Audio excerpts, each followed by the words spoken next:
of us, I was born an energy sensitive person, but until my mid 20s, it was something that I was able to take in stride.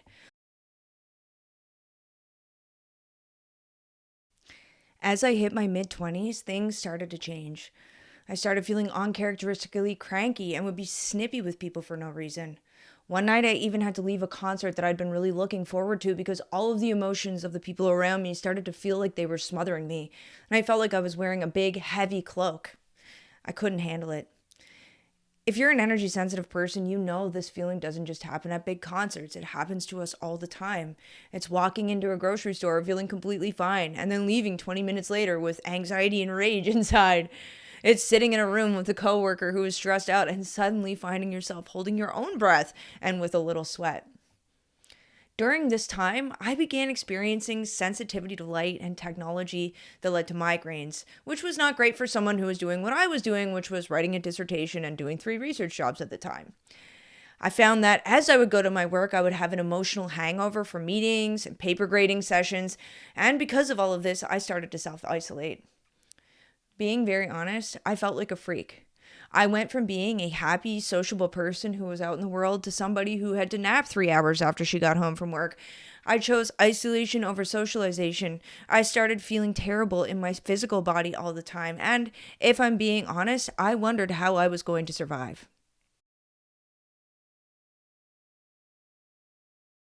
This is where I hit my rock bottom. After one particularly rough week dragging through student marking, research, and taking care of my own work, I hit a wall. I realized that I was going to have to do something and that there was no way I was going to be able to continue carrying on like this. Now, they say that a picture is worth 1,000 words. I want you to look at the screen. This is me at my supervisor's desk in the middle of a workday. He recently sent me this picture as a happy picture that he remembers me by, and I thought, whoa, man, we have come a long way.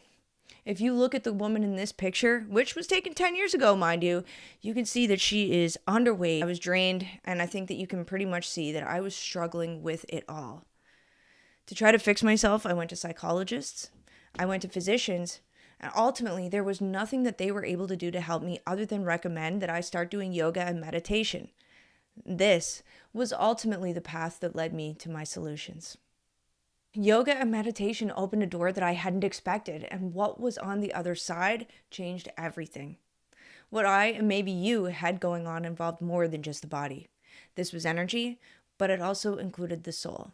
This was spiritual. Once I started looking down that path and treating my issues accordingly, things improved drastically. But here's what I want you to understand. The journey to healing did not happen overnight and included steps and a series of realizations that I'm going to share with you today that eventually did change my life. For the rest of the video, I'm going to show you 3 of the most important parts of the process that I walked through to get things right. I share it today because these realizations led to the transformations that got me unstuck, and maybe they're going to do the same for you.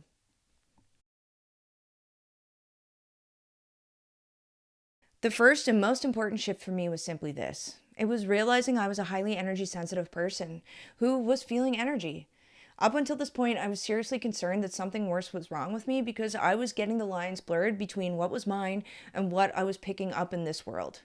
Learning that there was a thing called being an empath and that it did mean that you sensed the emotions and energy around you was really liberating. I realized that the strange thoughts, the erratic behaviors, the emotions I was struggling with were not all me. And as soon as I started realizing this, I was able to jump into the whole discourse of being an empath. However, when I got there, I realized that so much of talking about an empath is talking about the symptoms and the negative parts. Honestly, a lot of them spoke about being an empath as though it were some kind of terrible curse. I wasn't ready to accept that as my reality. Being the nerd that I was, I felt like, hey, if I have a problem, I can find a solution. I knew that I didn't have to live in negativity and chaos and under the burden of other people's emotions, and neither do you.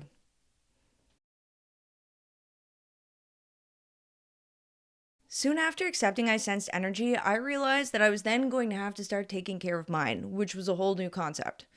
At this point in my life, I did not have any clue about the energy body or what it was or how it worked.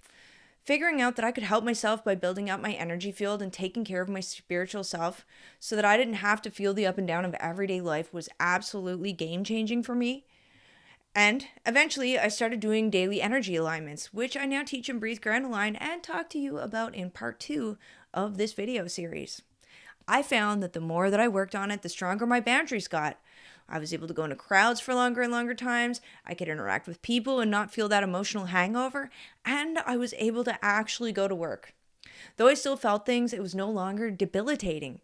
I learned to appreciate being empathic and I did start to enjoy it. A second important part of all of this was that I learned how to schedule my life like an energy sensitive person. That included learning how my field operated and what drained it, which is what we talked about in part 1, and how to recover from the daily wear and tear or the emotional life events that we go through that rupture it.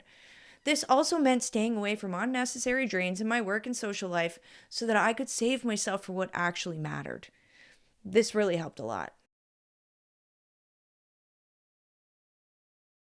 When you're an energy sensitive person, sometimes when you feel a strong wave of emotion, the first thing that you do is go into victim mode and start figuring out who or where you picked this up from. Sometimes it can make you feel as though you just can't go anywhere or do anything. This isn't always the case. One of the patterns in an empath and an energy sensitive discourse is that it encourages you to externalize your feelings. That anxiety, that anger, that exhaustion, it's always because you picked it up from someone else. Though that certainly happens, sometimes those deep feelings we experience are our own, and within them, there is a message. Empaths and energy sensitive sense our own souls in great depth.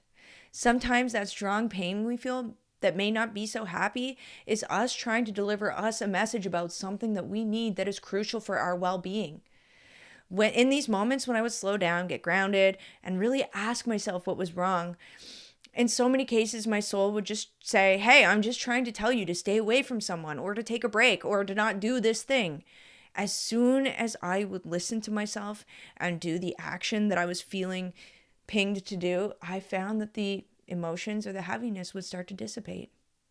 In this sense, I realized that one of the best things that someone like me or you could do to feel less is to learn to listen to the message in these emotions.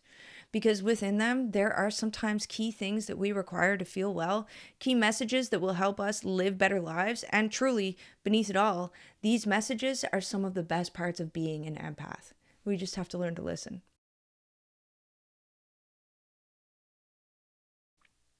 Though they may seem simple, these 3 lessons and bringing them on board really changed life for me.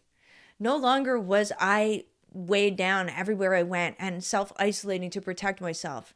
I was able to go back to work, go back to crowds, and even do things that at rock bottom I never thought would have been possible.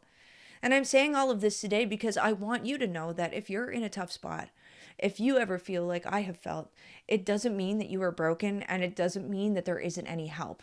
What it does mean is that perhaps there's some things that you need to learn how to do to take care of yourself. And let me tell you right now, I've got all kinds of suggestions on this channel and down in the box where I've written articles, I teach courses, and I'm going to keep making videos about this. Now, before I go, I want to mention one thing that we're going to bring up in the next video, and this is something that was helping me the entire time that I didn't really realize until many years later. Through learning to care for my energy field, I started hearing my higher self, which is something that will happen to you. One of the things that I was consistently telling myself was go to the park, go to the trees, go to waterways every day, but most especially when I was feeling worked up or overwhelmed or picking up too much. What I didn't know then was the science or the spirituality behind how beneficial earth connection is to humans, or that it is the number one thing that helps us regulate and protect our field.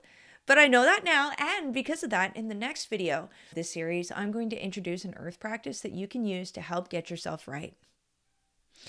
If you are just finding me or this series, I highly recommend that you subscribe and that you go back to part 1. The knowledge that I'm sharing layers on top of each other so that you as a person can empower yourself so that you can go from surviving to thriving as an empath in this world. If you're ready to go deeper than a series, I have articles and I also teach courses at my school. I've listed some of my favorite ones down there. The point of all of this is to say, hey, if you are near your rock bottom, I pulled myself out and I know that you can too.